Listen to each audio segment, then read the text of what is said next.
Assalamualaikum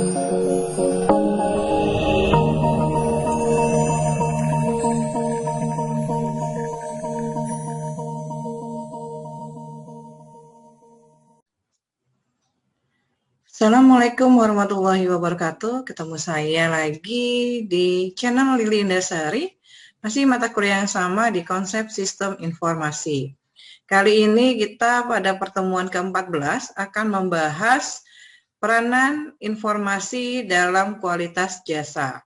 Kalau di ke-13 adalah dalam kualitas produknya. Sekarang kita membahas tentang kualitas jasanya. Kualitas jasa. Jasa itu seperti apa ya? Kualitas jasa adalah suatu kata penyedia jasa yang merupakan dan harus dikerjakan dengan sangat baik. Keunggulan dari suatu produk jasa adalah tergantung dari keunikan dan kualitas jasa oleh perusahaan jasa tersebut, apakah sudah sesuai dengan harapan dan keinginan pelanggan. Contoh misalnya bidang-bidang yang termasuk jasa, mungkin salah satunya adalah penerbangan, kemudian hotel, restoran, rumah sakit, dan yang lainnya. Jadi jasanya atau kualitas jasanya baik atau tidak tergantung dari produk jasa yang ditawarkan dari perusahaan atau instansi yang berkaitan. Ada beberapa dimensi kualitas jasa. Ada 5 di sini dalam dimensi kualitas jasa. Menurut Leonard Berry, Parasuraman, Valery Zaimal, kemudian mengidentifikasikan 5 dimensi kualitas jasa. Yang pertama adalah berwujud, kedua adalah keandalan, responsif, kepastian, dan empati. Kita akan bahas satu persatu. Berwujud. Kok kualitas jasa ada wujudnya ya? Padahal kan dia jasa. Berwujud di sini maksudnya adalah sesuatu atau hal-hal yang bisa dilihat pelanggan pada saat jasa itu dikerjakan. Atau misalnya yang berhubungan dengan daya tarik fasilitas secara fisiknya, perlengkapannya, peralatannya, dan material-material yang digunakan perusahaan, termasuk penampilan atau performan dari karyawannya. Contoh misalnya restoran kan ada tempatnya, kemudian ada mejanya, kemudian ada peralatan yang lainnya, dan ada karyawannya yang memberikan jasa servis kepada konsumen atau pelanggannya. Yang kedua adalah keandalan. Keandalan di sini maksudnya adalah seorang personel jasa atau karyawannya dapat melakukan pekerjaannya secara konsisten, akurat, dan dapat diandalkan. Karena hal ini akan berhubungan dan berkaitan dengan kemampuan perusahaan untuk dapat memberikan layanan yang maksimal sejak pertama kali tanpa membuat kesalahan apapun untuk menyampaikan jasa sesuai dengan waktu yang disepakati. Misalnya, contoh misalnya jasa transportasi. Di tiketnya misalnya berangkatnya tanggal 10 Januari 2021 jam 10. Berarti tiket tersebut, jasa yang tersebut harus sesuai keberangkatan. Jangan sampai sudah jam 10 tiba-tiba waktunya dimundurin. Itu berarti ada kesalahan yang dibuat oleh perusahaan. Nanti dampaknya adalah bagi perusahaan itu sendiri.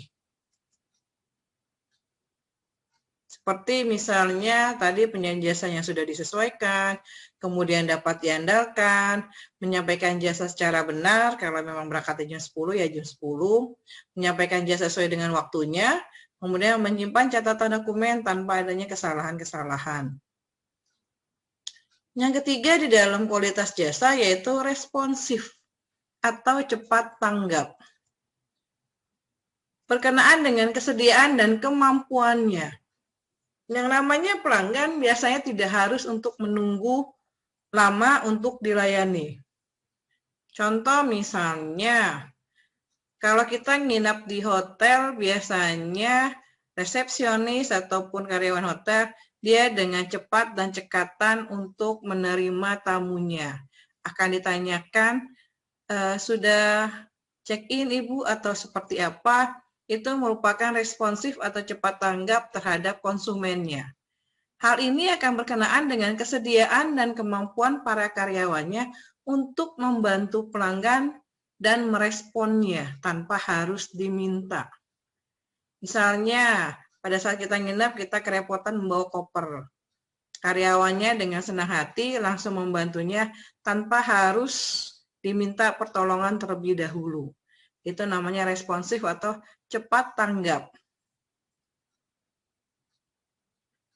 Ini tadi sudah disebutkan layanan cepat, kemudian membantu pelanggan, kesiapan merespon untuk permintaan pelanggan.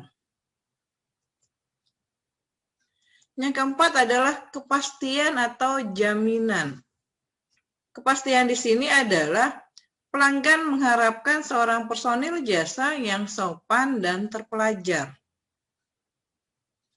Karena dari sini perilaku, etika, kemampuan komunikasi karyawan itu sangat mampu untuk menumbuhkan kepercayaan pelanggan terhadap perusahaan dan merasa bisa nyaman atau bisa berarti aman bagi si pelanggannya. Kepastian misalnya, kendala misalnya transportasinya telat. Oh, maaf Ibu Bapak karena ada kendala dalam misalnya transportasi atau pesawat terbangnya, jadi jadwalnya mundur setengah jam. Berarti si pelanggan ini tidak harus nanya terlebih dahulu, tetapi sudah mendapat kepastian atau jawaban dari perusahaan bahwa untuk penerbangannya mundur waktunya setengah jam karena mungkin ada kesalahan teknis. Jaminan ini berarti karyawan itu harus memberikan informasi dan bersikap sopan serta menguasai pengetahuan dan keterampilan yang dibutuhkan untuk menangani permasalahan-permasalahan atau pertanyaan dari pelanggan.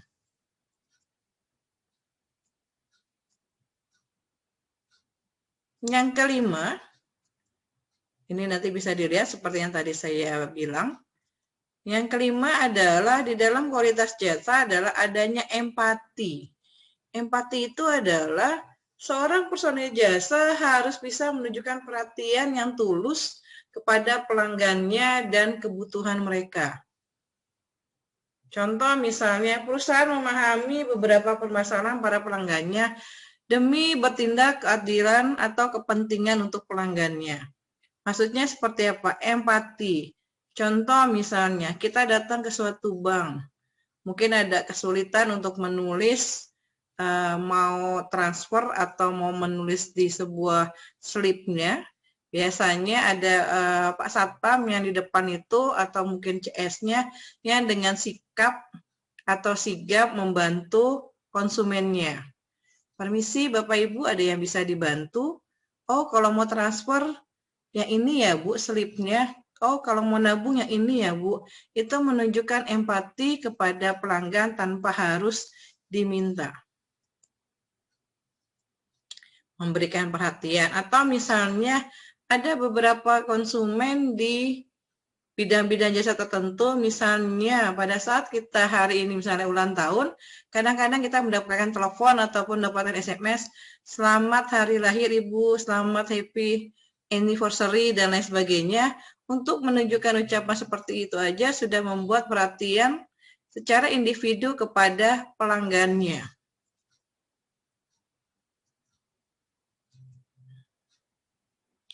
Ada beberapa prinsip-prinsip di dalam kualitas pelayanan atau jasa.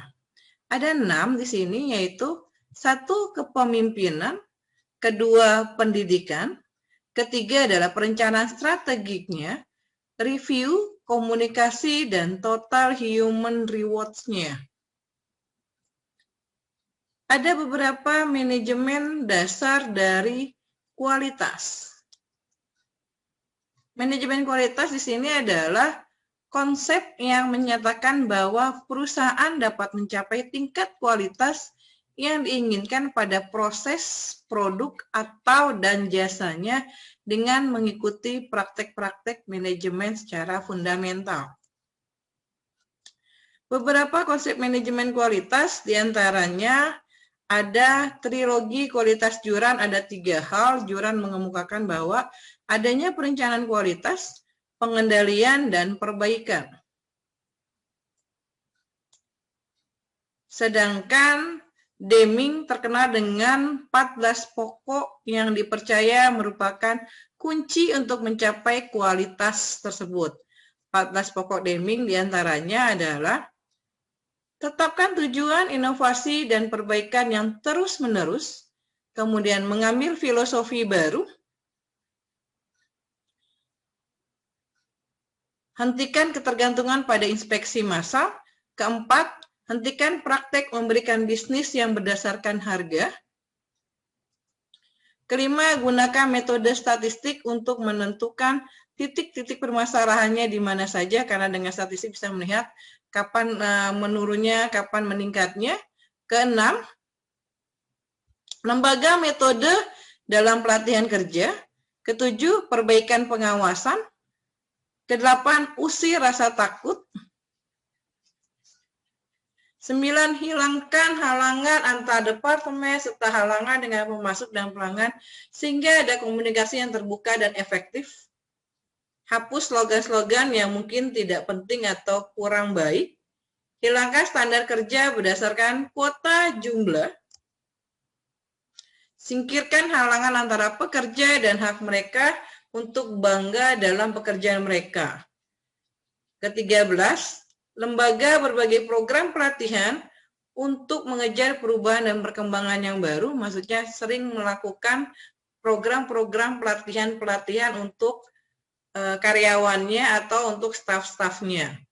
Ke-14 terakhir adalah ciptakan struktur manajemen puncak yang akan menekan pokok-pokok ini setiap harinya. Jadi 14 pokok Deming inilah yang bisa menciptakan kualitas yang baik. Demikianlah pembahasan di pertemuan ke-14 ini tentang kualitas jasa. Semoga ilmu yang saya paparkan, yang saya sampaikan bisa dimengerti dan bisa bermanfaat bagi banyak orang. Terima kasih.